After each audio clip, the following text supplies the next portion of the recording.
Hello and good evening to another edition. It's actually the 6th edition or episode that we are having of Utopian Open Source Radio show. Hello and thanks to all of you that are already in the audience.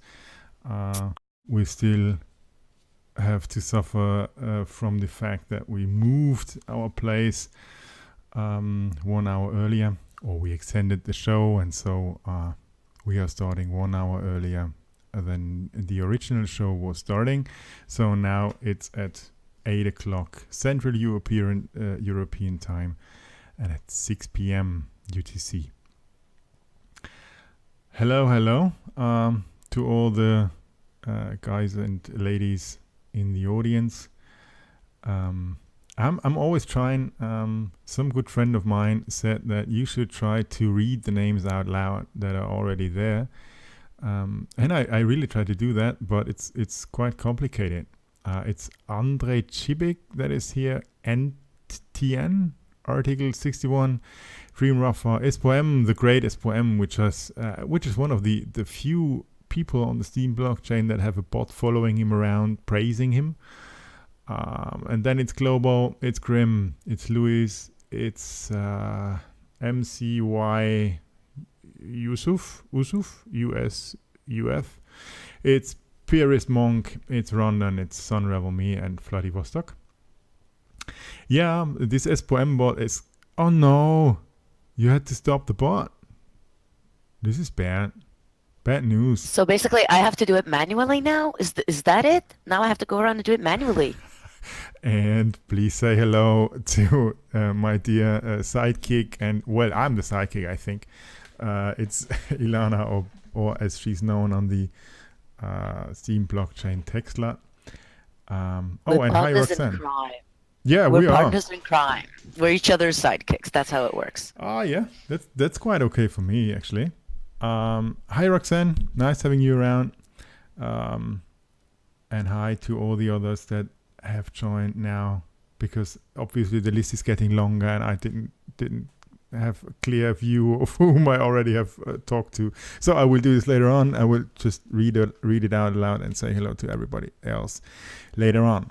So my name is Jedi Guys. When asked where this name is coming from, I always say something like, yeah, you know, the Jedi and so on. And guys, on the other hand side, stands for, it's a German word for goat. So it's somehow, roughly translated, it's somehow a goat, a Jedi goat. Yeah, just if you wanted to know. My real name is Jan in German, and Jan, somehow, this is the English pronunciation that Bucky always uses. Okay, so that's me. I've greeted all of you, and today it's going to be a fantastic show because we are going to do a lot of things that I really had hoped would happen. On the one hand side, it's Sorin coming along later on as the first guest in the show, and I don't know if you have noticed it, but he started a fantastic and a potentially very, very important project on the Steam blockchain, or with the Steam blockchain. Let's put it like this. It's not necessarily on the Steam blockchain, but it's with the Steam blockchain. And this really, really could turn the things not around, but in a different direction, because it has to do with the European Financial Transparency Gateway. And a lot of important things. So we're going to hear about that in 25 minutes, something like that. And then later on in the show, as a second guest, we will have Agro coming along. I don't know, well, most of you do know Agro because he is, on the one hand side, the founder of the very server that we are on right now. And on the other hand side, he has brought Steam Monsters up, this new card game that is at least has raised quite interest on the Steam blockchain lately. And he is doing, I don't know how many other things. I have read about them or a lot about them in preparation of the show, and it's quite massive what this guy is doing currently. So this is really I'm looking forward to both of my guests because they are very, very renowned.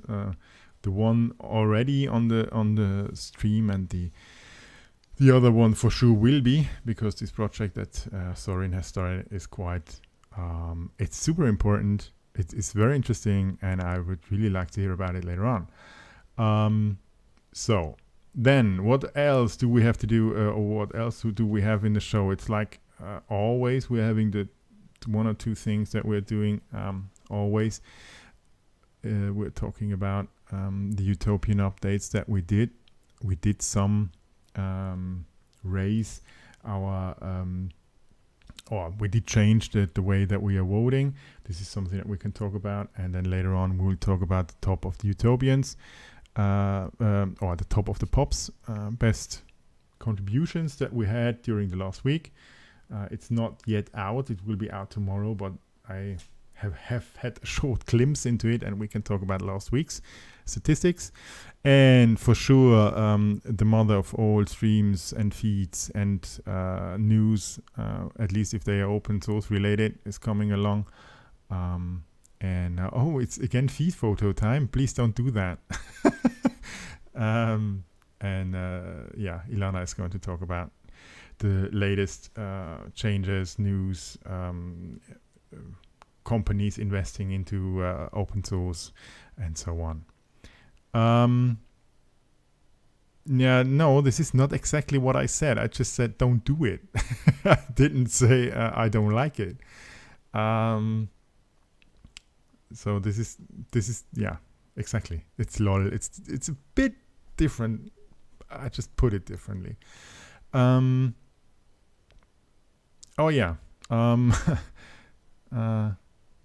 There is a camera to my left, and for sure, Luis is completely right. You can either watch this whole thing directly in Discord on the Peace, Abundancy, and Liberty server, where MSP Waves Radio is hosted, or you can go to Twitch to the link that Luis has just posted. I think it was also meant to be on DLive, but I'm not super sure. Oh, yes. Thanks a lot, Clobo. This was perfect. And this is the DLive link that Clobo just has posted. Hey, Flugschwein. Nice to have you around. And now we're starting into the show. Ilana, what about open source? What is happening in the open source world? Is there anything like, I don't know, Microsoft buys GitHub or something like that? Well, there's the golden goats, flying pigs, and open source CryptoKitties. I just really kind of like how that came out, the three of those. CryptoKitty. I think start from the beginning. I'm lost already. Golden goats. I just know golden girls. You're the golden goat, right? Well, I don't know. Just you tell me. Jedi Gaze, you said it's golden goat. Yeah, it's Jedi goat. Yeah, but I could be golden as well. Okay, and the flying pig, which is Flugschwein, who just joined us, right? Oh yeah, true, it is. Oh my. Okay, and then there's CryptoKitties, which went open source recently. So it did. I read about it. Yeah. Now and my head just exploded with ideas of things that can be done, like an actual Tamagotchi. Like, remember when we talked about yes, no, this is brilliant. Okay, somebody needs to do this. A couple of weeks ago we had I think it was Tensor with the Boink project, with the SETI project, or am I mixing up the names? It was Jay Ringo, but yes, it was the SETI project. Yes. So imagine this. If CryptoKitties were like Tamagotchis, where you have to interact with them to keep them alive, and this interaction is actually mining cryptocurrency / doing processing work for Boink. Ooh. Yeah. Right? So with CryptoKitties being open source, somebody really needs to do this, like right now. Oh yeah, I really wanted to take a look into CryptoKitties code, but I didn't. because I lost focus again. That's because you're a cat. Cats lose focus, you notice. Yeah, obviously. I thought I was a goat, but now I could be a cat as well. I just lost focus, you know. Does this happen to you as well? I do that. When you're scanning over articles and then you read something and then something happens and then you completely lost focus and you're blanking out and starting from the beginning again? Well, at least this is how it happens to me. Yeah, proof of catnip. Yeah, right. Yeah, that's a good idea. Yeah, I like that. Yeah. So this is really great. And thanks a lot for reminding me, because actually this could be, well, for sure it needs to be something more intelligent than just bringing CryptoKitties to some other blockchain. But I think you can do something amazing with it if you got the time and the motivation to do so. Yeah, and thinking about, using Boink and all these crowdsourcing of processing power. Can you imagine having a CryptoKitty that's that your kid or your cousin plays with, and they feed it and they play with it, and that actually helps look for extraterrestrial life or the cure for cancer? Yeah, it's this combination actually that makes it very intriguing. I know, and that is why I think it's very, very cool, and I hope somebody does something like this with CryptoKitties being open source, because there is a lot that blockchain can do in games, in the world of gaming. Oh, absolutely. And it's currently not at all. And there's just no. so There is this guy with the A and the double G just joined, and yeah, I heard something, some monster, something. Yeah, some yeah. I volunteered to help, right? And somebody never got back to me, so I'm gonna be sitting here all like, okay. Oh no. This is oh yeah. Oh yeah. I can imagine that this is going to happen. But aggro, you don't know what you don't know what power you're messing with, you know. He doesn't. I also wanted to volunteer for the voice recordings, but he never got back to me on the writing of the content, so I'm not gonna bug him. I'm gonna just I'm gonna be passive aggressive about it. It's Oh no, not this female passive aggressive thing. Oh, it's the worst. It's female Jewish passive aggressive. Oh no. Jews invented passive aggressive. So yeah, and I've perfected it personally. Yeah. Another fun thing is that Forbes. I don't often read stuff on Forbes nowadays, because I used to work in tech journalism, and then I would look at Forbes every day. But recently I don't really. So seeing a big headline saying the 50 largest public companies exploring blockchain kind of really attracted my attention. And there are some big ass names here, you guys. There's American Express, there's Oracle Corporation, Tencent, who we talked about last week, who've joined the Linux Foundation, AIA Group, which is the Alibaba, AIA and Alibaba. It's a huge list, and when you look at it, and you're thinking everybody's got their nose in blockchain. Everyone, literally everyone, throw a name of a brand. You've got Pfizer, you've got the Royal Bank of Canada. Just throw a name. Everybody is looking into blockchain. So combining that with last week's open source jobs are hot and Linux jobs are hot, combine that with blockchain is incredibly hot, and we are all located in the best place to be, which is Utopian. Oh yeah, it is. I'm gonna post that link for you as well, so you can see. There's just so many brands. I honestly did not expect to see such huge names there. That's pretty cool. Oh yeah. Basically, a lot of interesting topics that you just mangled into one. So I don't know exactly where to grab it. On the other hand side, what Sorin has been posting was also very, very interesting. At least, have you seen that? It's some Etherscan pictures that obviously are transactions on the. Oi. Wow, on the Ether blockchain. that's some serious fee right there. Ouch. Well, we don't have that on Steam. Good on us. Yeah, at least not $6,300. No, it's in this case, it seems a lot more, well, let's put it like convenient or easy Fast to use. and cheap and awesome. Yeah, exactly. That's quite cool. Yeah, Acro, there was one. Okay, you already have put it on. Yeah, so this is. Oh no! Don't start this feed thingy again. Well, we just go over that. International Feet on Screen Day. Yeah. Utopian kicks back. I think that Bucky made something really cool out of this. Have you seen that in his recapture of? I think it was show 4, but I'm not super sure. It was the foot collage. It was a whole foot collage of everybody's feet. Who was there? Crimson was there. Yeah. And Rivals. International Feet sounds so much better than the regular feet. Absolutely. It's International Open Source Blockchain Feet, you guys. And we kick back. You know, this is open source kicking back. Okay. I just Rivals. Let's not go down that road again. We have been there, you know. We've stepped on that road with our toes and go feet on. And okay.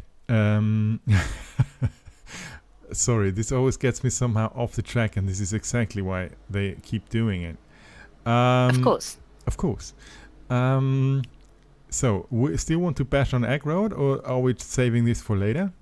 Yeah, I think we save that for later now, because he will be on the show, and then you can bash him live. You know, it's going to be cool. So later on, like I said, in the show, Egg Road at about 7:30. Well, here it's 9, but it's 7:30 UTC.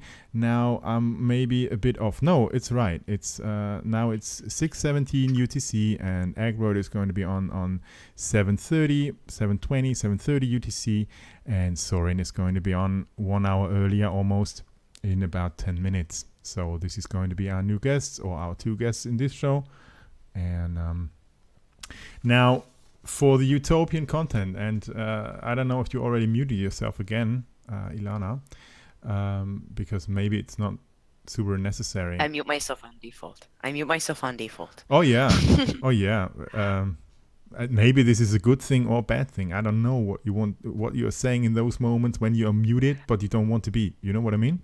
When you start, you're saying something totally genius, and then okay. I'm usually yelling at my cats to be quiet. That's what I'm doing when I'm muted. I'm yelling at my cats to be quiet because they always make noise in the background. I've locked them out of the room, but I can still hear them meowing through my earphones in the next room. Okay. Noisy little buggers. Impressive. Yes, they are. Yes. Okay. Yeah. Let's talk about Utopian. Don't listen to Jedi. Oh yeah, thanks a lot for going behind my back, Bucky. But I can read, you know. It's not too hard. Even I can read. Yeah, I just heard cats somewhere actually. I think I heard them. But let's.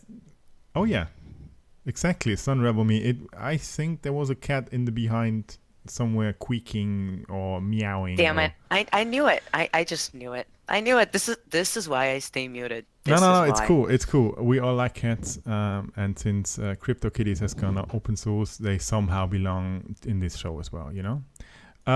But what I wanted to talk about, top of Utopian. We moved from a Utopian IO point of view. We moved the posting of this article, the weekly posting, to Thursdays, which is obviously tomorrow and the day after our show. But we can talk about. I've had some glimpse, you know, because I can take a look already into tomorrow's posting, and on the other hand side, we can talk about the last posting that we did. It was June 21 to 27. And I'm gonna just post it in here. Basically, what we are doing with these posting is we are showing the staff picks of the community managers. I don't know if you know, but we have separated our contributions into various categories. For sure, Ilana knows better than me. And all these community managers that are managing those categories and the contributions within the categories are able to staff pick, to say this is a very excellent posting and contribution, and then they are part of this weekly Top of Utopian posting that you are seeing before you. Ilana, do you have a staff pick in this 21 to 27 June week? No? Unfortunately, no. My category is still suffering, which is ladies and gentlemen, Ilana is suffering. You cannot let that happen. Why is nobody contributing, or what is the problem? Well, Steam has been a little in the past couple of weeks, and the visibility category, more than other categories, is very dependent on money, because it's really a pay-to-play category. And so not a lot of people are very enthused to be doing that with the current ratio of dollar to Steam. But yeah, visibility is indeed suffering because of Steam, as one of my only contributors in the category pointed out. Oh, really? Chat. Yes. Now this is here we go. More feet. It's feet time again. Oh, really?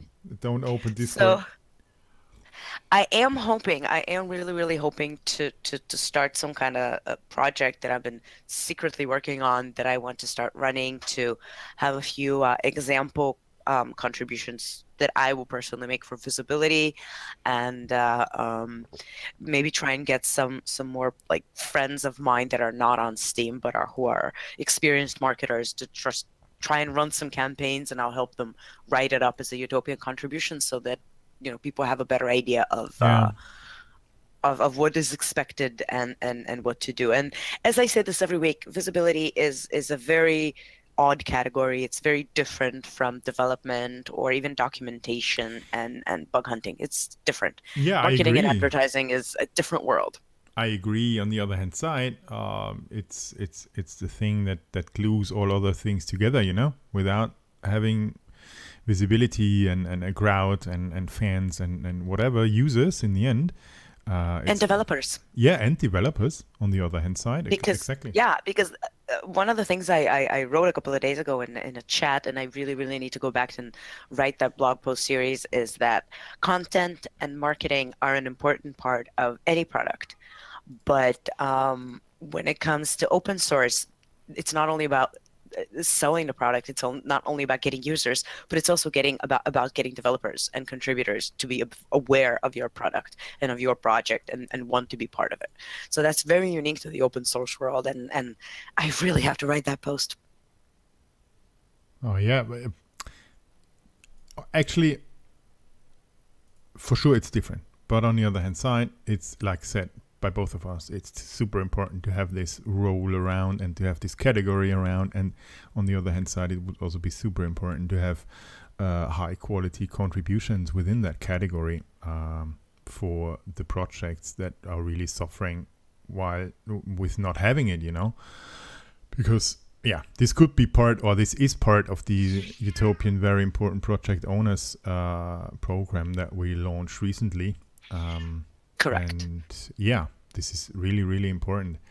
But I'm just gonna throw it out there, since SPOIM is in the audience. If suddenly he feels like, or you feel like poking him into saying a couple of words about the latest additions to the VIPO and what we've been doing with the VIPO club members, and I'm gonna go get that cat to shut up in a second. Yes. I don't know if SPOIM is ready later. Well, one thing that I forgot in the intro, and Bucky said it to me, I don't know how many thousands of times. Thanks a lot, Bucky. Why is this happening? I'm thinking about talking about the thing that you just written. So if anyone wants to join the show, we are having a 10 to 20 minutes block into the show later on, where you as an audience or members of this audience can come along and can talk with us live in the show. Bucky is the coordinator of this thing. Sorry, I drank too much tea. Bucky is the coordinator of that thing. So if you want to be later on in the show talking with me, with Ilana, maybe even with Bucky, he's muted and he's on a laptop, but he's sounding great, just like always. You can ask Bucky and he will do a sound check with you so that the audio levels are cool. And then you can get on later on in the... I named it somehow, but I just forgot. It's on my note. It's the community interaction and the audience guests. It's about talking about your project, maybe if you got one, or if talking about interesting projects that you heard and you saw and you want to share with us all. This is not just live radio. This is a bit more than that, because we have the direct feedback channel that we are using over Discord, over the chat, and you can also go directly with us into the show, just like you would call a radio show up. And you could join Rivals if you want to, but you don't necessarily need to. It's just you know what I mean. And I'm super jealous as well, because he's obviously in Florida and not in Newfoundland or where this ever is, because Newfoundland is I don't know, it's cold and most likely it snows up there. And this is not Newfoundland. Don't let Bucky fool you. If you try to, say, haha, Bucky, I understood what you have been trying to do, but I see through your tricks. Haha. Well, I don't know, Bucky, is there such a weather up in Newfoundland? Then maybe I'm going to visit as well, you know? Do you have a pool? Yeah, well, for sure it's nice. Clearly.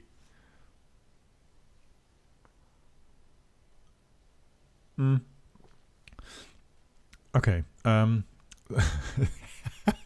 Yeah, there is a pool somewhere. A pool of water with, I don't know, maybe ice upon it. But it's a pool, technically. Thanks a lot for having this small geographic session with Bucky, and I think now we're more enlightened about Newfoundland. Bucky, we could do a feature about Newfoundland once in the show, you know, because I'm really somehow do think that. Okay. Still, top of the pops, Utopian. What I wanted to say is that obviously we lost a bit of, not steam necessarily, but we lost a bit of track, because when we have been normally supporting with 10,000 STU in the last few weeks, this time it was 8,100 STU. Still super good for a week if you think about it. And STU, by the way, is Steam units, so it's not necessarily dollars. We just thought it's clever to get rid of this dollar sign behind the things, because obviously it's never right calculated and it's just not showing the real value. So we could skip it totally, and this is Steam units.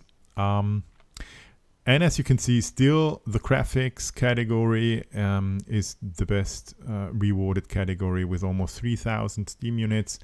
And out of 76 reviewed graphic contributions, 56 have been rewarded. So this is quite a very good percentage of high quality contributions. And the translations, I'm very happy to say, translations is back with About Cool Science, or Gianluca, who has been on the show last week. I think it was last week. And out of 21 reviewed, 19 has been rewarded, and in total this was 953. And the development is then trailing graphics as being number 2 in the total amount of rewards with 2,500 STU. And Bucky, I see your name. You have been the only one posting a video tutorial and have been rewarded as well. That's bad. Are there no more people doing video tutorials? Hi, Diego. That's a bad thing, actually, because we have some capacity left for cool video tutorials, and like said before, Ilana is also quite fighting with the situation, having no visibility contributions. So if you ever wanted to do that and want to get in touch with us, with Utopian, don't be afraid. We are not biting. Nobody of us is biting. Also not this Utopian guy that just joined. He's in fact one of the nicest guys around.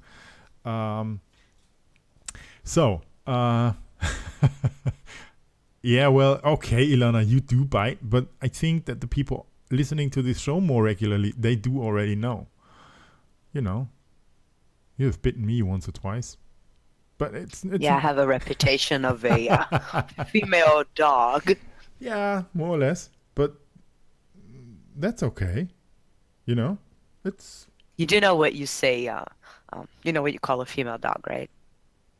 No, I don't know A what I'm bitch. saying. Oh, well. A female dog is a bitch. Yeah, but I don't go down that road of slut bitching, you know. I just like to call you Ilana. I'm a proud slut, and I'm a proud bitch, and I actually watched a really cool TED about why everyone should be a bitch. I can share it with you if you want. Including Everyone should be men? a bitch. Definitely men should be bitches, yeah. I made some funny gestures on video, so you can watch this later on, because I don't know if really everybody should be bitches. I don't know. And I'm you know, maybe this is my education, how the way I was brought up. I always feel bad and turn red when I say something like tech sluts. I don't know. It's happening. I don't remember who it was, but last Friday, manager's call, somebody wrote me that Diego, on the name Utopian here, that Diego says my nickname like he says, thanks a lot. So instead of saying tech slide, it says thanks a lot. Yeah, thanks And a lot, everybody- Ilana. And it says thanks a lot. Thanks a lot. Please talk now. And I never noticed that. But I don't remember who it was. But I think it was Raj who noticed that every time Diego says my nickname, it sounds like thanks a lot. So I love it. I think it's adorable. Yeah, it is absolutely adorable, and thanks a lot sounds cool. I tend to say Ilana as well. So if you ever thought about who this Ilana is, it's the lady with the pink hair. Okay. I think now it's time getting Soren on, because obviously we talked about utopian content and we lost focus, just like I was saying before. It happens to me. But now, hey Soren, are you already on? Did I hear some... Hi. So, I don't know if you all know, but Soren has made a great... wait, I just need to get the link. Has made a great contribution, not necessarily to Utopian, but to all of us, and over the channel Utopian. And this was about the European Financial Transparency Gateway. And as I read the posting once or twice, Soren, and you have been very nice to all of us, because you say something like, okay, don't give up, keep reading, it's going to get cooler somewhere, you know. So you already you already know that it's quite kind of hard stuff that you put down there. So maybe you just can explain things a bit in your own words, verbally. Yeah, I don't know if you guys are aware of this, but there is another world out there, outside the cool stuff and the tequilas on the next to the pool, you know, and Florida and stuff like that. There is a dark and damp world of offices and of suits and ties, and very boring. and that's the corporate or institutional world. And in this world, I discovered by going to a number of conferences that people were talking about the blockchain as if there were only one blockchain. And when you try to find out more, in the corporate world, everybody uses basically either Hyperledger Fabric because it's IBM, and there is this great saying in the corporate world that says nobody ever got fired for buying IBM. And or the other is Ethereum because of the Enterprise Ethereum Alliance. And I thought this is a bit of a missed opportunity, as if the blockchain innovation had stopped with Ethereum. It would be a pity if people took to think that.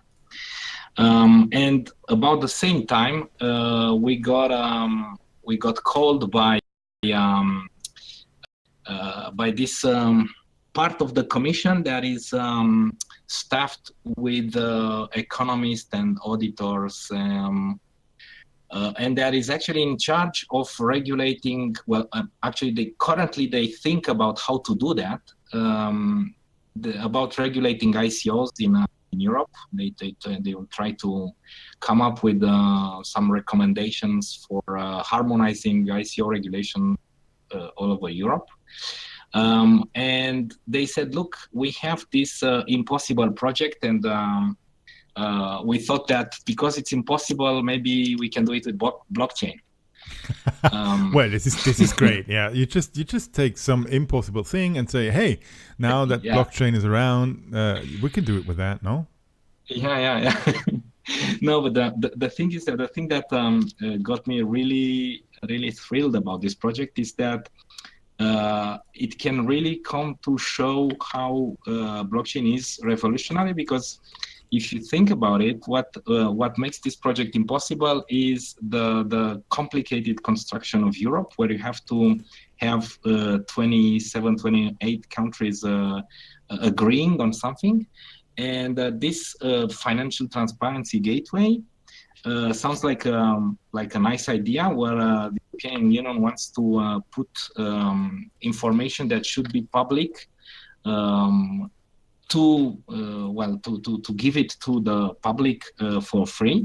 And in the various member states of the Union, there are also interests and people who make money out of this information, which should be free. And therefore, there are silent lobbies that form and that put salt in the sand in the gearing. And so there is this in the end, transparency directive, which is supposed to allow investors from all over the world to access European equity markets and bond markets as a unified capital market. And for the moment, that is not possible, unlike in the United States, where you have the only one SEC with the EDGAR database. And so the European Commission gave a legislation which was approved by the Parliament and the Council, and said, look, guys, you should create this kind of a European EDGAR database. And they gave them a budget and they gave them a deadline. And what happened is that the lobbies got into movement because there were money involved, and the project never materialized.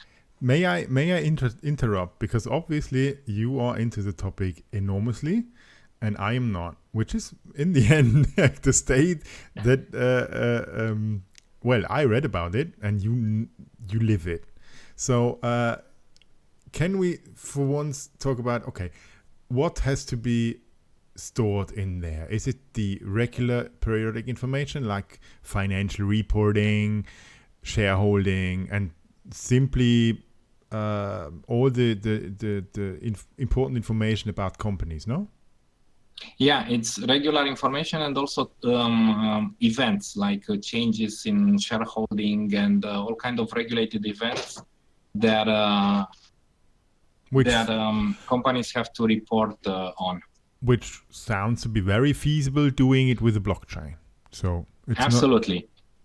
But what they've tried to use Ethereum concept, and the proof of concept was successful, and the conclusion was that Ethereum is not the right technology because it's not suitable to store data. Okay, yeah, understood. And so they said, okay, do you guys have another solution? And I thought, yes, I thought Steam is perfectly suited to this kind of storing. I mean, this is a blockchain that is built to store text and to store data. It's a blockchain cum document management system, if you wish. Did your monsters just join? Sorry, these are my girls that you are hearing. So don't worry. We have had a short talk, dear audience. We have had a short talk in before, and we said that this might happen. That exactly, Roxanne. That the kids might enter and might want to see what Papa is doing. So all cool.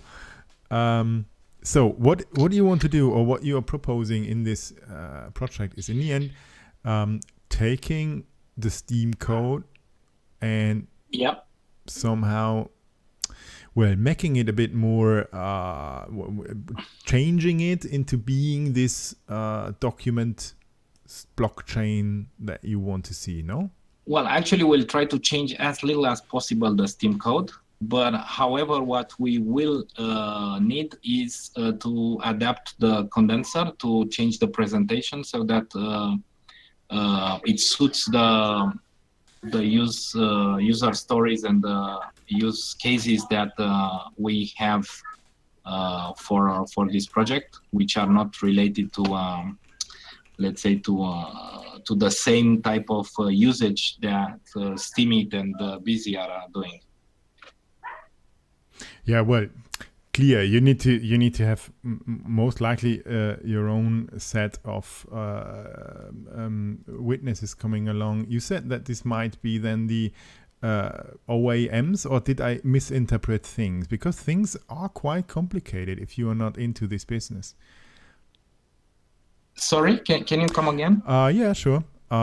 It was a question of you for sure need to have some kind of possibility so that things are entered into the blockchain and verified, and you need to have witnesses along. No? So yeah. So this is the beauty of it, because what stopped the project being done with classical IT was what the various actors in the member states call data ownership. Basically, they didn't want to lose ownership of their data. And what we come here in our scenario to offer them is that instead of giving the data to a central database, which was the first proposed solution, which would have worked technically speaking, but was a non-starter from a political viewpoint, they are going to share the data by basically running, each one of them will be offered to run one or more nodes. So they will have their data, and they will also have the data of all the other peers in the different member states that participate to this. And so at the same time, the data will be linked to their user, so they won't lose ownership of the data. And we'll also implement, and this is the coolest part, because we'll implement a kind of a dedicated token. So they are going to be, so the data movements are going to be accounted for using the blockchain as a backend accounting system, which in a sense you can say that it will be the Directorate General that is supposed to regulate ICOs that will be using, in one of its systems, will be using a cryptocurrency, which I think is quite ironic. So we'll get the when this goes live, we'll get the European Commission and all these very, let's say, rather stiff agencies in all the member states, doing cryptocurrency transactions in a sense. But of course, it will be a non-public cryptocurrency. Yeah, for sure. This needs to be non-public because in the end, there is quite interesting data on this blockchain for sure. On the other hand side, this is really a great project coming along, and you have had some very special ideas about how developers could contribute to you. No, this is what you have described, I think, in the latest or in the last part of your article. Yes. So basically, we are setting up a team here where there will be. Let's say, we are still constrained. We are not a completely agile startup. We are still constrained by the procedures of the commission. So this is why this is taking a little bit of time to be set up and to start working. But the idea will be that we plan to enlist the help. We've asked for the help of Utopian to allow people who wish to contribute to this, because basically we are going to propose the first IT project to use blockchain, to use the Steam blockchain, not just any blockchain, to advance the idea of Europe and the real nice idea of Europe, where we share stuff together instead of bitching and bickering at each other. As what we can do very good. Yeah, 28. We are quite good in bickering at each other. But this is impressive, because in the end, if this is really flying, what it would mean is that the technique of the Steam blockchain is going to be a central part of a cross-border international European data network. Yes. And this is really impressive. And beyond this project, what we can demonstrate through this project is that there is a scope to think about a Steam Enterprise Alliance, like the Ethereum Enterprise Alliance, to allow in the future other institutionals and corporates to consider implementing blockchain projects using the Steam blockchain, which, in my opinion, and it's not only my opinion, is the most advanced blockchain that is in production mode and that has demonstrated its robustness and its qualities in terms of transactions, and also not only transactions, but also in terms of APIs and integration with very nice and smooth user experiences and front ends that allow people to basically forget that there is a blockchain backend and to interact with the applications in a very normal way, as if there were no normal applications. And I was very glad to read about the Economist in the latest issue, where they put it clearly using the superlative. They said the most elaborate crypto economic model, for instance, is the model of Steemit, and having an endorsement from the Economist after the one from the China Institute for Research and Technology, which scored Steam very high. Yeah, that's true. And also with the numbers of transactions that are shown regularly in Blocktivity. These are arguments that make people realize that until now they have been, in a sense, oblivious to the qualities of this blockchain. I totally agree. Even though we have seen in the latest days that with this one well, I would not call it malicious attack, but with this one returning of negative vests, that the blockchain is still not 100% safe, and it still is better out of reason. On the other hand side, it is so much better than other blockchains that are around, and I definitely agree. And therefore, this was, once I saw your article, I definitely thought that we need to have Sorin in the Open Source Radio show, because this project that you're talking about is something very official, and it's something where that could really make a difference in blockchain technologies like we know them currently, because currently it's not that much used in those kind of areas that we have been talking about. It's, yeah, like you said in the beginning or in the intro that you did, they were talking of the blockchain, like there was only one. Yeah. So this is exactly the views. Like they don't know that much about blockchains, and I also think that Steam is one of the most elaborated ones already. This negative West things, exactly, Rivals. And it was handled quite well. It was not that bad.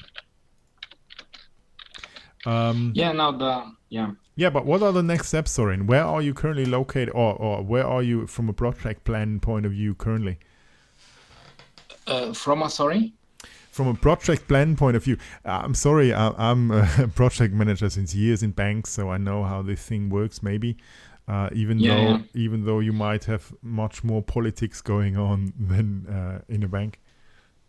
Yeah, it's a bit slower. I used to work in a bank in 6 years ago, and it's a bit slower, a bit more constrained here in the commission.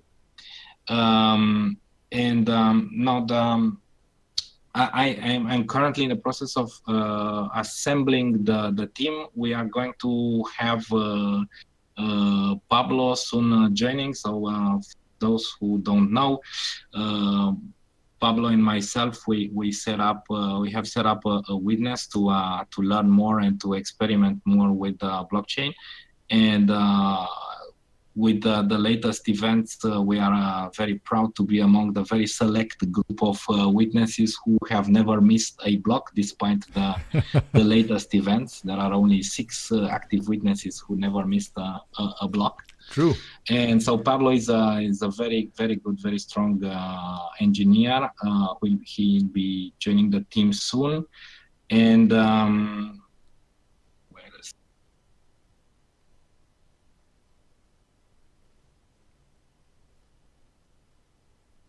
okay.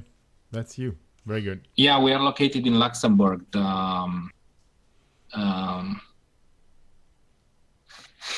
Thank you, guys. Thank you. We could use some more megawatt. We got thanks to Alex Van. We got Red Palestino. Okay. Who has? I know both of them. Yeah.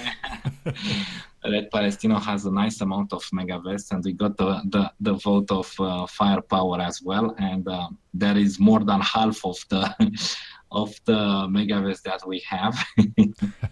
Hey, Alex. I did not want to come to meet Sorin. Where have I done that thing? Oh no, it was in Luxembourg. No. Yes. Oh, the meeting I did not come to. What a pity. Yeah, but I'll do another one. I'll try to do another one soon, because there are so many Roxanne, I know you were there too. And Sorin was there and I was not, which was obviously a bad mistake on my side. Sorry. You'll come next time. Yes. I plan to come at the Steam Camp in Germany. Very good thing. Very good thing. Yeah. So you're now in the middle of getting the team together. This is what you wanted to say, no? And we are also working now with these guys who are extremely. I mean, I was surprised. These guys in FISMA, they are really open-minded, and they are actually they can't wait to play with cryptocurrencies. they can't wait to have their own internal cryptocurrency. I was extremely impressed about that. Well, and that's so cool. We are working on them with them to define the user stories that we select, because the thing is that, as I said, it's a kamikaze project, because the ones who should have done it, they've done a study, and they said they need 2 years and 8 million euros to implement the project. And so FISMA came to us and they said, look guys, we have for you 9 months and 250K. So yeah, that's which is some kind of, there is a gap in between what they wanted and what you got. Yes, so we said, yeah, no problem. We are going to show you the power of the reward pool. We are going to talk to Utopian, and we are going to impress you with that. Yeah, and like Diego already said, I think he was posting below your initial article, and I thought you already met or at least talked. We talked with Diego as well, together with my project manager, who is going to take care of all the project management tasks. Yeah. So for sure, this is one of the hell of a project, and it would really get the whole blockchain thing out of this corner where it's currently located in. And you already said this in your intro. There is a world out there of offices and ties and suits to wear and things like that. And what for sure blockchain and the whole cryptocurrency thing is currently missing is the connection to that world. And this could be one of those. And this is actually gets me the most excited. The fact that for the first time, Steam has a chance to shine in the institutional world. Exactly. In the corporate world. And I think it deserves that. It deserves this chance, because it's clearly the best blockchain that is proven in production since 2 years. And yeah, it is, and it's working fine. And for this cause, or for this business case that you want to use it for, or that they can use it for, it's quite perfect, isn't it? Almost out of the box. Yeah, absolutely. Yeah, absolutely. Very good idea, and a very good idea and motivation to get this going, because I think for sure it's not as easy as it sounds. So you just do not download the code from GitHub and then start getting the thing online. It's not as easy as that. No, absolutely not. No. And so we have started looking at, because we are going to deal with XPRL files. I don't know if you've looked at an XPRL report, but it's not the let's say the most friendly type of format. To treat that is to transform that and put it into JSON is not something trivial. It's going to be a challenge to take the financial reports in its BRL and create JSON calls for the blockchain. I definitely agree. This is going to be not the work that I would want to do, actually, because it's going to be tricky and it's going to be detailed and but in the end, for sure it's going to work. It's just not easy, but challenges are that what in the end makes our life interesting, especially if you can solve those challenges. And the beauty of it is that basically with this project we are going to show that the consensus of the blockchain makes intractable problems, impossible political configurations. They make them possible. They make things happen that would not have happened before, that did not happen before. Yeah, with classical IT. Yeah, the consensus mechanism really is a bonus on this, no? I never thought to be that way, but it could really be working across the borders. I don't know, but yeah. This is making sense. It's a platform for. I mean, this is what happens in the council, in the Council of the European Union. At every meeting, they are like trading horses. You know, I give you that, you give me that. Yeah, sure. Never leave the room where this is being negotiated. Yeah, sure. You bring camels, that to the IT level. Yeah, which is perfect. So, this is Roxanne. How should I interpret what you have been saying? Sorin will be the first death because of Steam. I hope not, because he simply works himself to death. Or how have you thought meant this comment of yours? I hope not, because. Oh yeah, it's true. He said it, a kamikaze project. But I think this was just meant for the project itself, and not necessarily for himself as a person. I hope not that you signed something like that. Oh yeah, what Bucky is just writing with his how many, I don't know, 5 exclamation marks. We have got raffles today. I don't know if I already told you. There is a raffle coming up about a $15 Udemy course that you can book, and we will pay. And on the other hand side, there is this software bundle, and I just forgot. It's about cybersecurity humble bundle that we've pre-purchased for you if you can't find a Udemy course that you would like. What we're raffling out is your choice, either that really cool package, which I suppose should have the link. I don't have it right here, but either the cybersecurity software package from Humble Bundle, or any course you want from Udemy that is up to $15. Exactly, and we wanted to raffle them both things, one after the other, and Bucky. I don't know what means coming up. Is this a teaser of some sort that you do not want to get too much into detail with, so that the people stay with us whenever I'm ready? Oh, tell me what you do. What you do, like what would you like me to explain in more detail? Sorin. So this is quite complicated actually, because you are connecting worlds in here. Yeah, and I know this other world with the ties and the offices, and for sure a lot of people in the audience do know it as well, but the developers, or some of the developers for sure not. And what we did, I think the challenge here is to break down the thing that you want to do into easy and understandable words for techies like me. Well, you are. I don't know if you are a techie by nature, or if you are more the business person by nature. I'm kind of straddling the both worlds. In 2 phrases, I've started with a master's in molecular biology, and then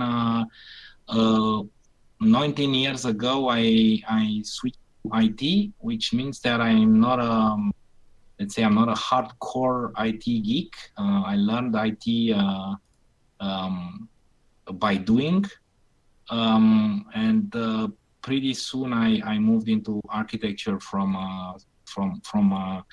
coding, which means that I'm at the interface between business and the hard stuff, which is the very important interface actually. And this is what we need, because I read your posting I don't know how many times, and because I wanted to be very prepared for the show, so that I know what I'm talking about.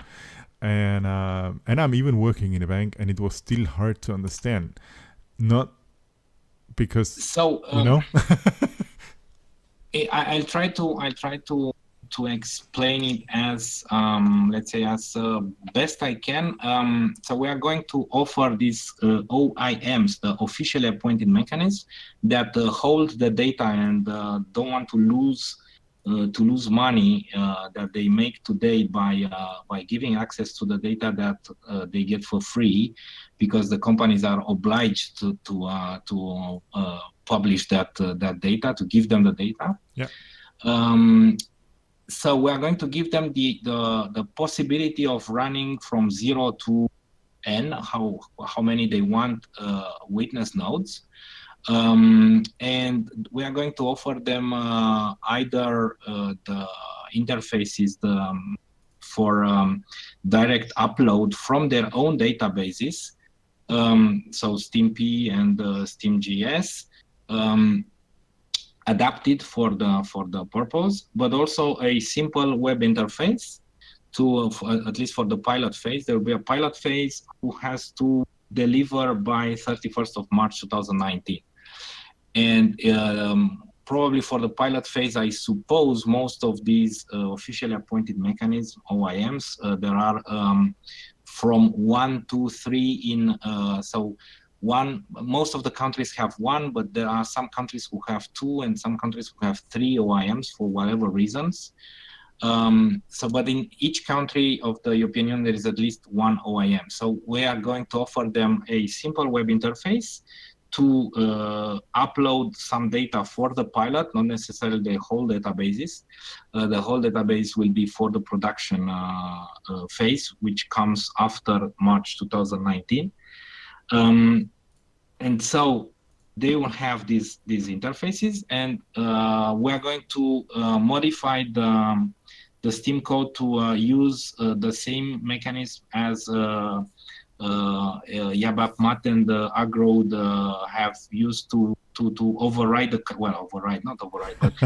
repurpose the custom JSON transaction. Yeah, I see and that. Use the custom JSON to wrap the financial data and put it on our clone of the Steam Steam blockchain. And once it's there, so basically each OIM will have the copy of all the data that has been shared, but the data will belong, like a Steam monster, the data will belong to them. So each time they want to, then we'll need to go into a more detailed, which will probably be for the second phase, for the production, let's say the full production phase, to go into a more detailed analysis of what exactly is, what data do they want payment for, because some of the data will still be free, but some of them will want money for some of the data. And so we are going to attach kind of a monetary value in our internal coin to the data they tell us they want to sell for money. And then we are going to repurpose one of the condensers. So this is where we investigated with Diego, with LR, the possibility of having some help from some great front-end developers who could help us, because we are mostly dealing with the blockchain. We are not we don't even have the mandate to present the front end. And if we go into our internal teams for the front end, it will delay the whole project by at least 12 to 18 months. Thank you, Utopian. Yeah, so basically what we'll hope to get is a nice interface, because the people who pay for this are our very nice members of the European Parliament. I'll show you. Let me show you who pays for this. Okay, there are 2 of them. Okay. I mean, this is one.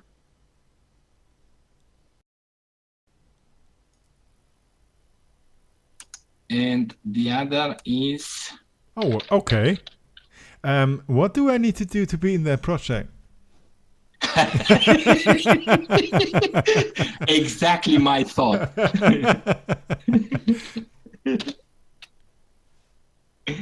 Oh yeah, von Weizsäcker is not as interesting as Eva. Oh yeah, Roxanne, she is.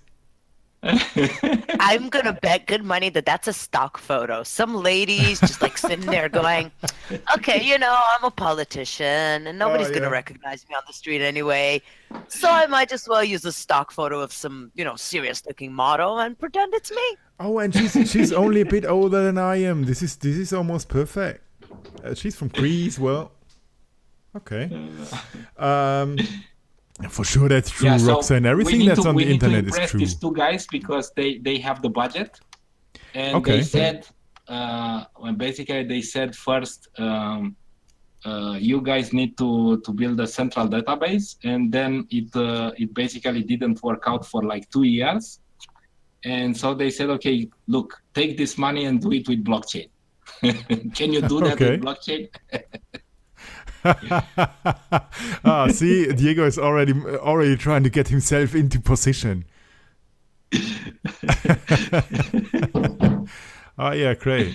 So yeah, I don't want to prolong. No, Diego, don't leave us. Don't leave us, Diego. But I can understand his thoughts. But maybe I'm closer. I'm living already quite close to, I don't know, wherever she is, Belgium, Brussels, somewhere, and no problem. Yeah,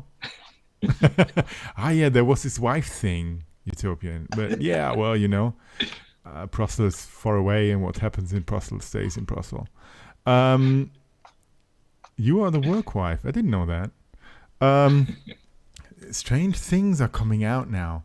Don't you have like a work wife and a home and a house and a home wife? Like, well, no, I don't know. And maybe I don't know Diego why. is my work husband. We have this amazing love-hate relationship. I yell at him. He gets disappointed by me. That's that's how love is. He That's gets how relationships disappointed are. that you are you. This is kind of amazing. Well, but let's We get make back. it work. It's a long-distance marriage, but we make it work. Let's get back to Soren for 5 minutes because on the other hand side, we need to hurry up a bit. I really would like to talk about this project for I don't know how many hours because I have some questions clarified, but and I think that I quite know where this is going to move to. But on the other hand side, there is still a lot of things going around, and this project is really from the thing that it could be. If really you and with the Steam blockchain could get a foot into that door, this in the end could help us all. And this is amazing. And if I can help somehow personally or Utopian, well, you already have Diego's 100% commitment. Except that especially since I showed who is behind the budget. Exactly. This Eva is she's well and so this really could be a game changer, and if we are helping from a Utopian point of view as best as we can. Thanks a lot, Soren, for having this nice chat with you over your project. Thank you for having me. It was a pleasure. More than that, it was also enlightening and very informative. And we really like to see more of your postings about how things are going along and where exactly we can help, or even visibility postings from Ilana about how we can help. I don't know. But this is really a great project, and I'd like to hear more of it once you have done, I don't know, the next 2 steps. Ooh. What? Oh, wow. This is Israel. Maybe I need to go there. I did not vote for her. I would just like to point out, I did not vote for her. But what a bad thing. Why didn't you do that? I cannot imagine. Because she's currently Minister of Law, and we don't like her. She's hot, but she's horrible. But she's horrible. Yeah, this is a bad combination. It's really a bad combination. Yeah, thanks a lot, Soren, for being around and for having the little monsters at least a bit on a leash. Thank you. Talking to us. Bye and hear you later. Thank you very much. Bye. Yeah, hear you later. Oh, now you see, Diego's convinced. There's been a lot of chat going on, and now, Bucky, how about you raffling whatever you want to raffle with our new and super cool, and I don't know how many superlatives I want to put to our new bot that we are having on this show in here. Not only on this show, but it has been written for the MSP shows, and it's raffling things. How fantastic is that? And the way it's going to do that is, Bucky, you need to help me with that a bit. You don't not necessarily need to talk with me, but you can maybe. Okay. I'm gonna try, but see, I'm on vacation and the weather is really warm. Oh yeah, trouble but you sound great, so perfect. I'm gonna raffle this out. Okay, so anybody that would like to enter into the raffle, I'm gonna need you to do something in a second or two, and raffle, okay, free things. Okay, Bucky. Here we go. 2 minutes. We have 2 minutes. You have 2 minutes if you want to enter into the raffle. So you know that Alana's hair is pink, but we need Yan to dye his hair a different color. You Why? need to write up what color do you think he needs to dye his hair. Type it into the chat window in order to be part of this raffle. You need to type in order to be part of the raffle. If you don't type in, the raffle bot will not recognize that you are in on this. So you have to say what color of hair do we want Jan to dye his hair. I'm seeing blue and green and purple and pink. My dear yellow. Bucky, you should see you should see my video feed. I'm making obscene gestures into the camera. All of the above. I can see Rainbow that. hair is really hard to maintain, but I would really, really love to see Jan try.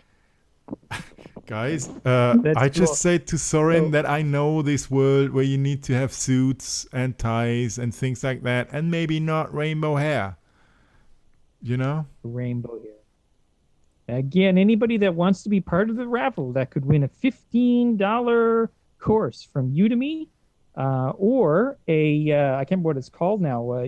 Ilana, what was the name of the other one? The package. If you didn't want to do the Udemy, there was another package, but a $15 Udemy course, and we will cover it for you. Humble bundle.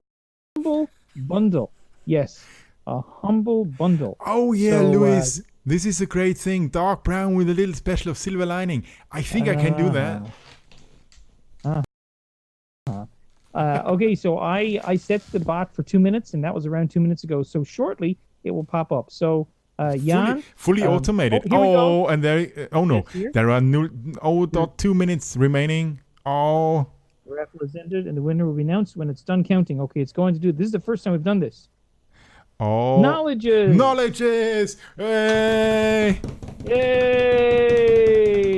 Knowledges is our winner. Congratulations, Knowledges. Congratulations. I will be in contact with you for details on how you can collect your prize. Oh yeah, this is how it's done, Bucky. You know, just come in and raffle the prize, and then go off with a killer phrase like, "Oh yeah, you know, I'm going to," and then I'll be around. Nice, yeah, very nice. Wait. The color is pink. The color that won is pink. Yeah, you're gonna have to be pink like me. There is.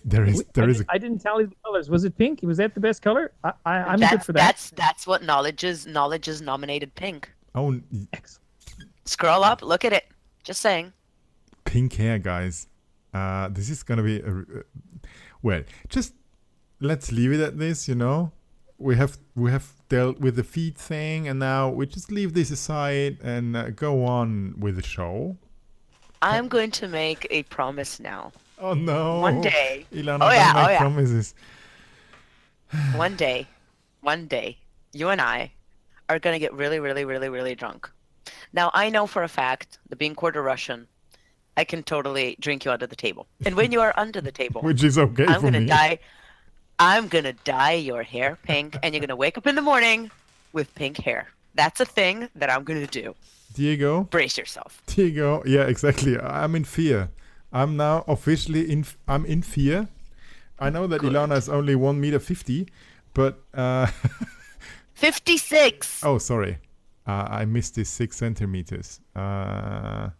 So she's 1.56. Yeah, 56. It was quite loud, this 56, but it's important, obviously. And, Every centimeter counts. yeah, don't tell me. So now just let's leave it at this. Okay, I understood that this has been a promise made before, I don't know, the whole world, and now most likely I never can meet you because I'm always in fear that you drink me under the table and then dye my hair with I don't know what chemics you find. They're vegan and non-toxic, and they only stay for about 4 months. Yeah, perfect. This sounds like a great deal. Perfect. Yeah. Before we get too much into dyeing my hair and possibilities where this can be done, we have Aggroad coming along, and I don't know if Aggroad is already here or not. Well, he is here in the audience, but I don't know if he's already ready because I didn't talk to him yet. And somebody moved him into live on air. Hey, Aggroad. Hello. Can you hear me? Oh, yes, we can. I thought that it's not necessary to have a sound check with you because obviously you're doing I don't know how many thousands of shows. And so I just thought give it a go directly. So I hope you're... I happen to have moved my computer down into the basement today. So today was like the one day I might need one. So I'm glad you can hear me. Oh yeah, it's working. You're a bit thin actually, but it's working. You're not the skanky Che that I once have talked to from an audio level point of view, but no problems. So hey, Aggroad, thanks a lot for coming around, and because obviously you have a quite busy day, I just did check on what things you have been doing because normally I tend to write up projects and things that people are doing on the blockchain in my announcement of the show, and I couldn't stop, so I had to brace myself, or I had to stop myself in writing. I don't know actually what we best start talking about, so I let you choose. No, I mean it's a fair comment. I feel like I don't stop for this place. I was just down at the National Libertarian Conference. It was held down to New Orleans, and I was giving a talk about Steam to some folks down there. I'm working on Steam Monsters. I run the Minnow Support Project. I heavily contribute to MSP Waves, which is a radio station we're all on. And then I know that things because witness stuff, like we just had to go implement 19.5. So I was up to like 2 a.m., 3 a.m. doing that the other night. And it's a lot, but I love this place. What are you going to do? Yeah, well, and obviously there is some kind of crown behind your name on the PAL server, on the PAL Discord server. So obviously you either have founded this or have been announced as being the owner of the Discord channel as well that we're currently in. And I know that you have, I don't know, 2 radio shows going along. Well, two and a half, right? Because I got the Peace Academy. I have Minnow Mayor Town Hall, so that anybody from the Minnow Support Project or really anybody on the block that wants to ask me questions or just promote stuff can come on. But I also do the Saturday forums. So, we'll have a music show the second Saturday of every month. We'll do the Steam Witness Forum the last Saturday of every month. And then I oftentimes will sprinkle in other weird ones where it's like, women of Steam, men of Steam, artists of Steam, musicians, but like maybe not all performances. I don't know. Just find a demographic that needs some attention and try to shower them with praise and some spotlight. Yeah, which totally makes sense. So you are quite. Are you doing something else except Steam, or is this what you want to do? Oh And God. No, well, I want to do this full time. I got roped into helping I'm a PhD chemist, and I've been in higher education publishing for the last 10 years. And one of the guys that I worked with asked me to go help him kind of get his startup off the ground. So I spend 20, 25, 30 hours a week helping this other small company kind of get off the ground. okay. They have some really good technology, and it really does help students learn science. So I spend some time doing that. I have 2 kids, and my wife is pregnant. I literally don't sleep. Yeah, I just wanted to say, okay, this is now tipping it over the edge, you know. Yeah, I mean, no. I was over the edge before we launched Steam Monsters, and then we launched Steam Monsters, and it's like, like literally, there are days where I feel like the only private time I get to myself is when I'm in the bathroom. Like that is my moment to myself, and otherwise it's just go. Yeah, it's amazing the success that you had recently, or that you are still having with the Steam Monsters game that you brought along is immense. So, and we have already talked about this when I was in your show.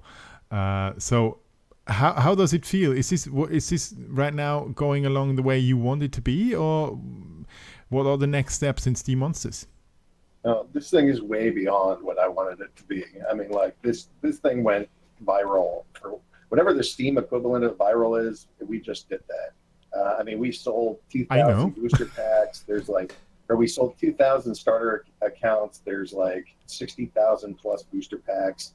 And the way that this community has sort of accepted us and helped us and got us off the ground has been nothing short of astounding to me. Yeah, and it was to me as well, because it soaked the idea up, and it really is working well up to date.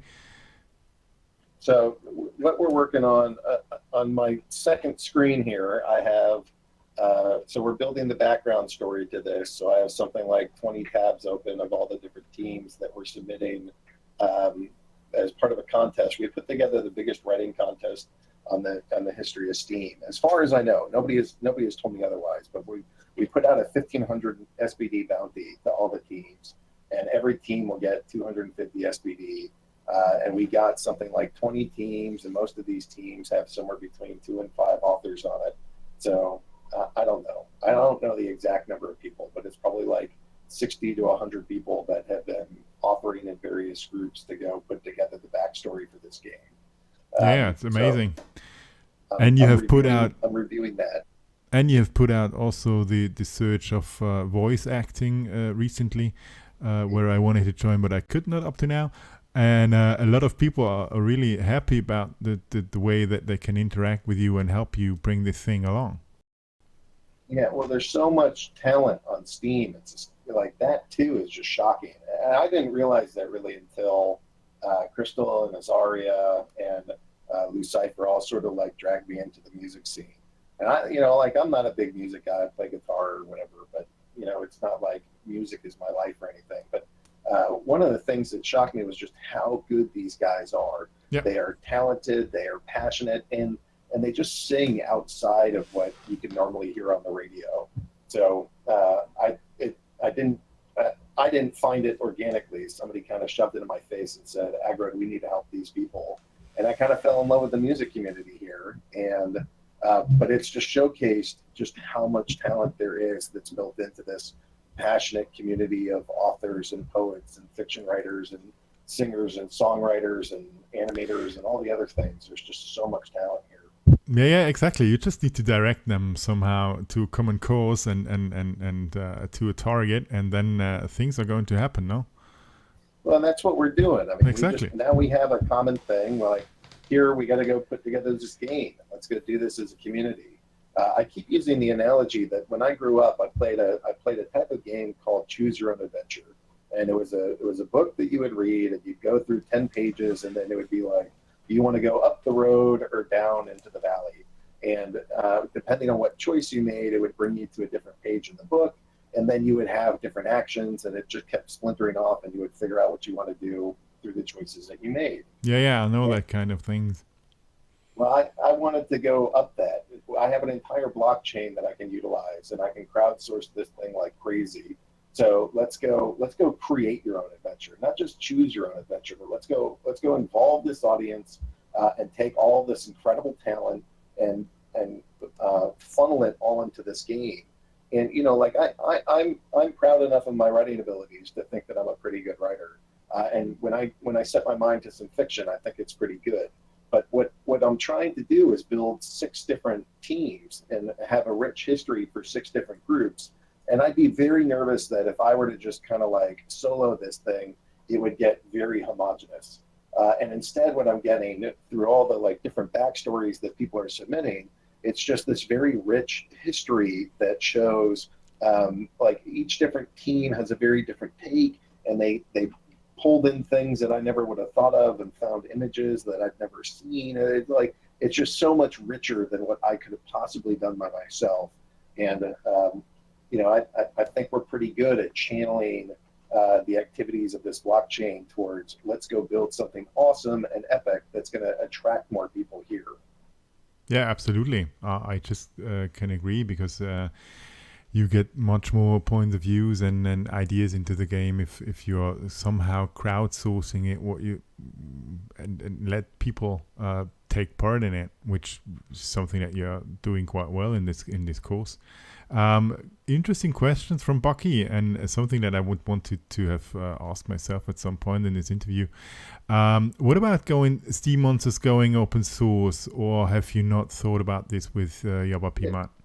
Well, we're on that path. So some of what we've done is made it so that I got to go double check, but I think as of today or as of this week already, the ability is in place. Like for the last little while, if you wanted to go combine cards or something, you would have to go through Steam Monsters. But I think this past week we changed it so that we're searching the entire block, not just searching through Steam Monsters, so that anything that any individual player is doing, they have the ability to go sort of combine cards on their own, and they don't even need to work with us. So what we don't like is in Hearthstone owns all the cards, and you might have bought them and you might have your own library, but you don't own them. And if Hearthstone makes a change and the entire community disagrees, but Hearthstone is unwilling to alter that change, there's not a lot of recourse, because like you have no idea about the state of the game. You don't know who owns what. You don't know where those various cards reside. And unlike us on the blockchain, we know where every single card is. So what we can do is basically allow everybody to own these digital assets completely and outright. So that once you purchase a card, like right now, the cleanest interface to use is steammonsters.com for me to go send my Serpent of the Flame to TextLet or something. But it doesn't have to be that way. We can make it, and I believe it's already made this way, so that interfaces can kind of pop up where you control your own cards, and you don't need us. You don't need Steam Monsters to say, all right, I'm going to go move my card to Bucky. Like, people can go do that on their own. So we are putting these things out there, but we're also cautious about, like, we don't want to do things and expose the way that we do things in a way that's exploitable. We don't want, like, if we're going to publish how the individual block and the hash of the block that the transaction is a part of is going to impact what cards get generated. We want to make sure that at the time that we release that, it's not in a form where somebody could exploit it and just like find a way to generate legendaries unfairly because we were not cautious with how we released the code. So it is very much our intention to not only foster and help other types of projects like this happen. And so we're kind of like inventing this, and then when we are getting more and more trusting of what we've invented, we can share more details about it. So I wouldn't say like, no, we're not going open source. Like, the intention is to go as open source as we can with this while still maintaining a core business function.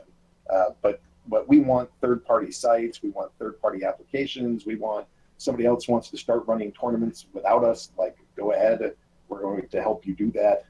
We want that sort of like a decentralized ownership of this thing.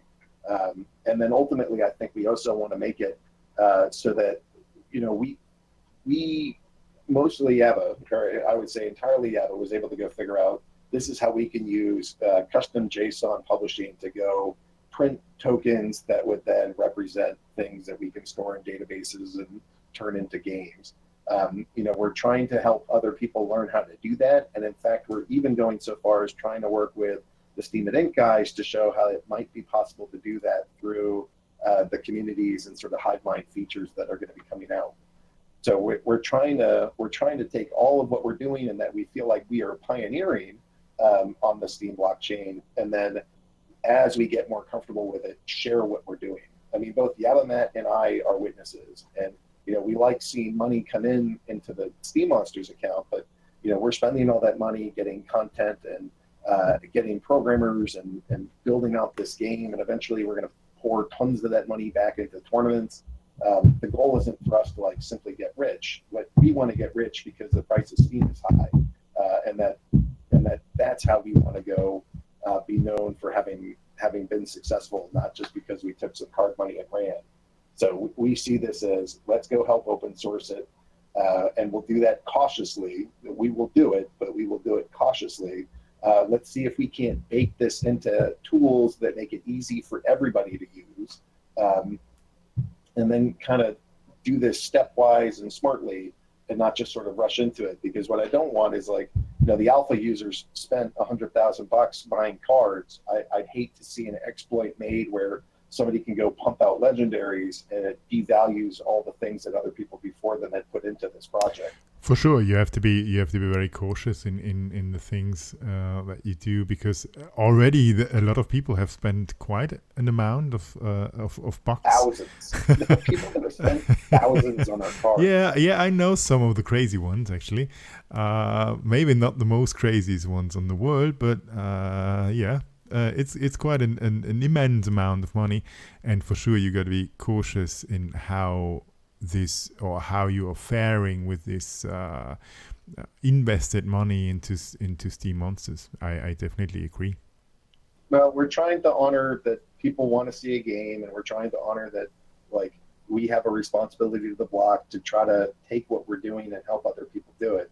I mean, like right now, what we're doing is just simple cards, right? But you can imagine that these things start looking like individual pieces of real estate, or these could be some kind of technical documents, or they could be like the tokens could represent things that aren't just collectible cards. So how you handle that ownership and how you handle the sort of transactions on the block, and how you can allow other people to use them, and how you can maybe add some randomization, or at least allow different tiers of ownership, or like what degree do you have freedom to move these things about?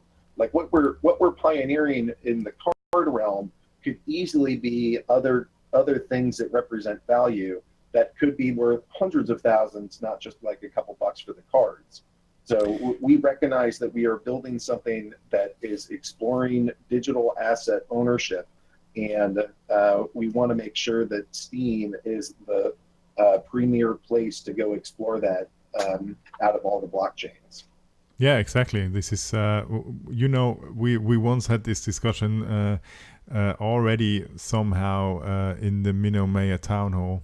Is it called Minnow Mayor Town Hall, or is it Mayor? Minnow Mayor, that's right. Minnow Mayor Town Hall. Because we talked once about the game that I have been doing, or I'm still doing, and we have also done this venture into seeing how things can prove, or how the proof of ownership can be reached.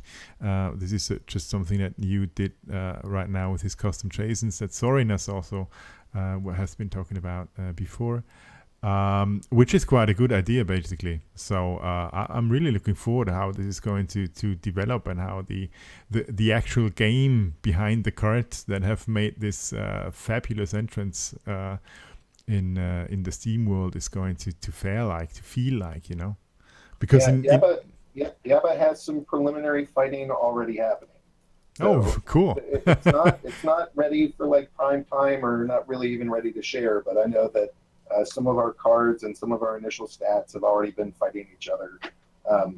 So we are hard at work at that. Yaba takes that very seriously, and I know that we all recognize that like the Magic the Gathering crowd and the Hearthstone crowd represent a phenomenal opportunity for this blockchain.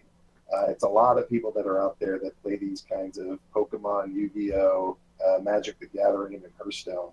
And that if we can tap into that market, you know, as much as I love the fact that Steam is I call it the Broken Hearts Club, and it's all these passionate artists and writers and playwrights. The Broken Hearts Club? Is it really what you call it? I really think it is the Broken Hearts Club. The people that find this place organically get here because they're looking for a place to go share their story, and their story normally has some rough elements if they're actually looking for Steam. So I think that there's elements of that, but not everybody is a passionate singer or a songwriter, and not everybody wants to blog all day. There are plenty of people, especially the normies, that just want to sit there and play video games all day. Yeah, exactly. And so, let's give them a pathway into Steam. And then hopefully what happens is that it becomes a back door to all the other things that we're doing. I just came here to go play Steam Monsters and win some crypto. Oh, what do you mean I got this DLive thing? What do you mean there's this DTube thing? Yeah, exactly. Oh, what's this Utopian thing? I mean, I hope that Steam Monsters is a sneaky back door to get all of these gamers out of the fiat gaming system and into cryptos and getting a variety of benefits. Perfect opportunity and a perfect backdoor into the Steam universe, let's put it like that. And we need a lot of those backdoors because we need a lot of inflow, or this is at least something that we are lacking currently. I think the number one thing we need to do is grow the platform. And my version of growth is have more active living human beings working on this chain. And that to me is one of the best things that we can do to shore up investment into our token. So to me, the number one thing is growth, and Steam Monsters is really about how can we find growth for Steam. And that's why one of the very first things we did, we put out the game, and then already within the first month of having it been out, there's now account sign up through this. And one of the next things we're going to do is account sign up using US dollars through this. We want people to use Steam Monsters as a way to get onto the chain, and we're putting development time and resources towards it. Yeah, perfect. So if ever we can help you from an Utopian point of view, or I don't know, from whatever point of view, because this is a venture that can, just like the project that Soren has been talking about before, that can really help us all in the end. If it's attracting players, if it's attracting outside money, fresh people around, this is helping us all, and this is really one of the things that we should all aim at. Yeah, I mean, I got to leave that mostly up to Yaba, right? Because I'm not doing the actual development. So when it comes time to I know that we have ambitions. We want this game to be a really good app-based experience, so that all the folks on tablets and all the folks on smartphones can take advantage. And that actually reaches a large population. It's there's a lot of 30 and 40-year-olds and beyond that are stuck to desktops. There's a lot of 20-year-olds that's why do I need a laptop? I just use my iPad. So there's a whole demographic there, and our game isn't really built for that. So I know some of these things are we have to get through fighting, and we gotta get our marketplace built. And then once those two things are there, then I think we can pause a little bit and say, okay, how do we take this thing to the next level, and what help do we need? And I'm not sure that we know the answers to that yet. So, but when it comes time to the development side of this thing, Yaba is absolutely the product brains behind this. And I will tell him that you were kind enough to offer Utopian help. I have zero qualms accepting it. I would look forward to having Utopian developers work with this, but we're not there yet because our focus is pretty narrow, and I'm not sure that he needs 10 more programmers. He just needs more time to finish the system that he's building. No. This was an open, just not an ask for help, but quite the contrary. We are there if you need help, because this is actually helping us all. And I can totally agree, because I am in the end a developer as well. So most likely Jabba will finish what he was thinking about, and then just like you said, leaning back a bit and thinking, okay, what to do next? Yeah, And I think that's where we're at. Once we get fighting done, and Yaba is very adamant that he wants to build the fighting. And I get it. That's actually been like a childhood dream of his since he was 12. So it's hard for me to be like, Yaba, you got to give that up. It's not going to happen. No, for sure not. Once fighting is here, and then we can start looking around and saying, how else can we do this? Like, I know that he wants to be able to accept U.S. dollars, and when we accept U.S. dollars, we want to go turn that immediately into Steam, so that somebody that sent us money, it doesn't just look like the Steam Monsters account is randomly printing cards. We want it to go show that this is a on-chain interaction. So like I have some questions about how we can do that with US dollars. Maybe Yaba has plans. Like, it's easy. We just hooked into block trades, so that way we could they would give us Litecoin. Litecoin would be used to purchase Steam. Steam would then be used to purchase the cards, and that way we're putting buying pressure on Steam through that. I don't quite know how we do that with the USDs, but that's one of these challenges that we're going to run into hopefully in the next 2 weeks or so, as we try to bang out how do we both be open and transparent about game growth, how do we drive the price of Steam up, but how do we also accept US dollars and like not run into money license or money broker, if there's a term for it, but we don't want to like get into financial regulations for cryptocurrency trading. That's for sure true. Do you have a time plan that you plan to hold, or is it more just like a roadmap with not that fixed time frames? Well, the hardest part is that Yaba also has like full-time work, and I know that he would like to be a full-time developer on Steam, but he is currently witness 29, I think. And so he's got about 9 spots to go before that could actually be financially possible for him. We have some money in Steam Monsters, but we're also really hesitant to just give that to ourselves because we really see this as like that pot of money isn't there to like make us wealthy. That pot of money is there to go bring people to Steam. So we'll take some small portion of this to make sure that we're eating and live comfortably, but like the vast majority of this, we're going to leave.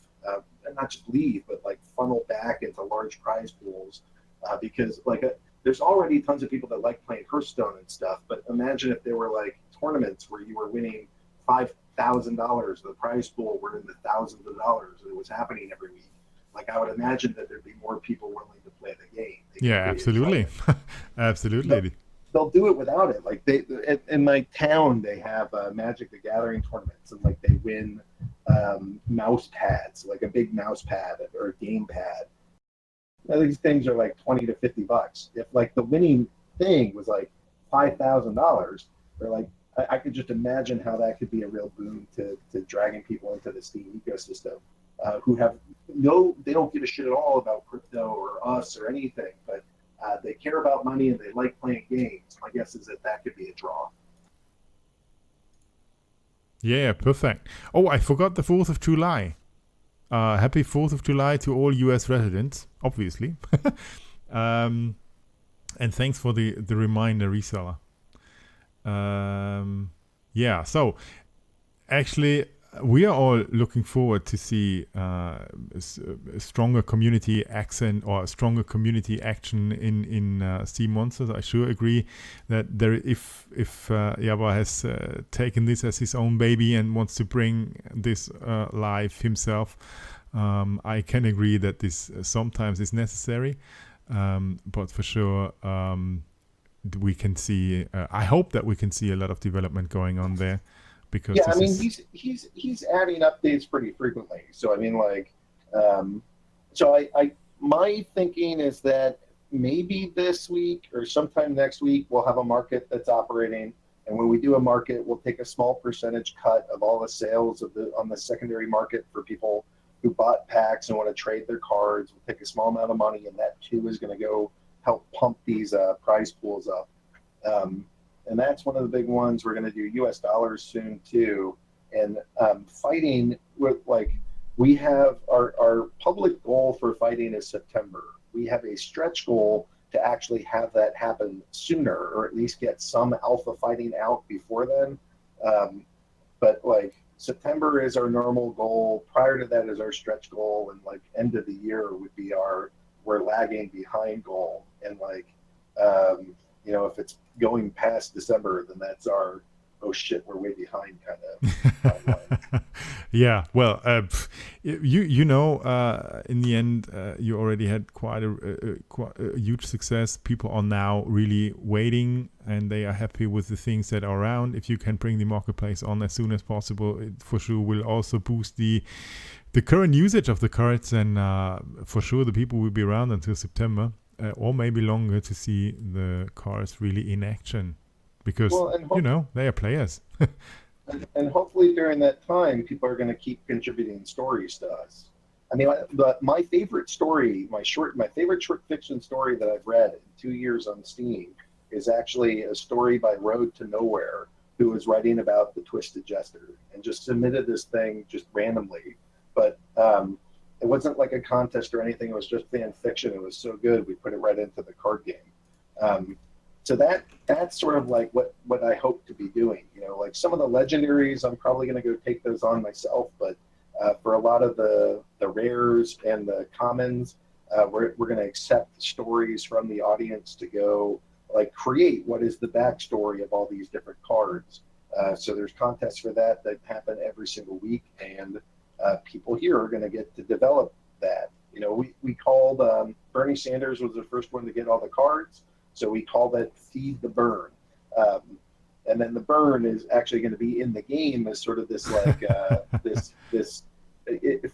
what it really references is like that itch that you want to buy more cards. Like when I come home, I was just gone for a couple of days, and the first thing my daughter asked me is, "Can we open some more packs?" Yeah. So there's that burn, but in the game it's going to be like all the characters won't have enough like mana coming into them. So they're all sort of like suffering from this magic withdrawal. Maybe not every single one of them, but there's kind of this epidemic that's in the backstory here that all the characters are having a magic withdrawal. And we're calling it the Burn, all in honor of Bernie Sanders, who was the first person to complete all the cards. So like I want the actions of the audience and the actions of the participants to actually change the storyline in the game. Yeah, perfect. This is the interaction that is going to get this even to another level than if you would do it all by yourself. Because obviously, having a whole crowd contributing cool stories is could really make a difference, or is making a difference. I'm hoping that in some ways I'm inspiring and pioneering this. You know, there's certainly other people that have talked about like kind of interaction with the crowd being a key to this. There's a great TED talk by a female singer, and I can't remember her name, but she just talks about sort of like living with she would go to the concert she was going to perform and then tell people she'd be there, and then go stay with some strangers that were there and like really interacting with all the people. And it's some combination of listening to her and having run a Kickstarter campaign where I started learning about like, hey, I want the community involvement in this. It like one, it generates funds for us. I mean, I sold Exile is going to be a big boss monster. Neoxine is going to be a big boss monster, and that was 1,400 Steam that came in because of that. So we generate some money with this, but we're also like Neoxine is contributing cool story ideas, and Exile is contributing cool story ideas, and like we're just we get stuff out of this beyond just the money, but you get kind of invested people and invested players, and it hopefully makes the experience more fun for all who are involved. Yeah, I definitely hope so, and Utopian, and I think the whole Steam blockchain as well. It was a pleasure having talked to you again, Acro. We are getting close to the point of no return in this show, and I would be happy to once or sooner or later talk to you again in your or my or whomever's show, because let's make it happen. Yeah, exactly. Thank you for having me here. It's been a pleasure. Glad to do this. Texlet, I heard you. I heard your concerns. You were certainly welcome to go put in voice auditions and compete for stories. And Jedi Geist, I hope that you put in your that deep vibrato voice of yours is going to go. Yeah, I could see that for lots of good characters. So hopefully you guys will, follow Steam Monsters, go contribute to our contests, and if there's some dev work, then I'll be sure that we reach out to Utopian and interact with your base, because I think that will help us too. Okay, thanks a lot, Agro. Thanks a lot for being around, and thanks a lot for the idea and the motivation to create Steam Monsters. That will help in the end us all making opening a backdoor to players out there, and boosting hopefully what we have already here on Steam, the contributions and the way of working together. Thank you, Agro. It was a pleasure. Bucky, I would want to do this other raffle. I'm just skipping the schedule that we normally had, because I talked to you in the background and you said to me there is nobody enqueued for being on the audience part of the show, and we have 5 minutes left. So I would really like to raffle the second thing with our raffle bot, because we had 2 giveaways this week.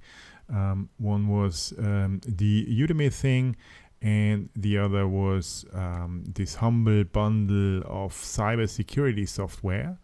And I saw you have unmuted yourself, so give it a go. Okay. I'm having trouble communicating with all this heat here. So a big problem. If anybody would like to take part in the raffle, here's what you need to do. I'm going to make this a 1 minute, I should put a 2 minute raffle, and this is for the Humble Bumble. And it's a security. It's a software package. There you go. Yeah, I'm trying to type. So I'm going to get everybody to type. But what I'm going to do is, if anybody would like to have